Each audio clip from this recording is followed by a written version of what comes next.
అందరికి ఈరోజు అయితే మేము నాటేస్తున్నాము. ఇగో మా చిన్నమ్మ వీళ్ళందరూ వచ్చిర్రు నాటికి. చిన్నమ్మ ఏం కూర? ఆలుగడ్డ ఫ్రై. నీదేం కూరరా? నీదేం కూరవా? నీదదినా? నీదక్క? నీదదినా? అమ్మాయి నీది? నీదిరా? నీదిరా?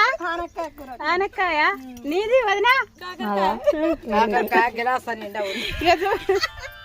చూడండి ఫ్రెండ్స్, ఇగో ఈ రోజు అయితే నేను పప్పు చేసుకొచ్చిన, పచ్చి పులుసు, అన్నం. ఇక అందరు ఇక్కడనైతే తీరొక రకాల కూరలు. ఇవాళనైతే ఇగో నేను గోంగూర వేసుకొని తింటున్నా. చూడండి ఫ్రెండ్స్, ఇంకో అక్కడ మాదైతే నాటేస్తున్నాం, ఇక్కడ అన్నం తింటున్నాం.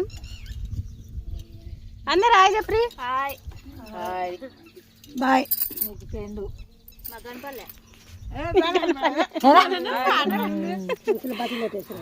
Bye friends.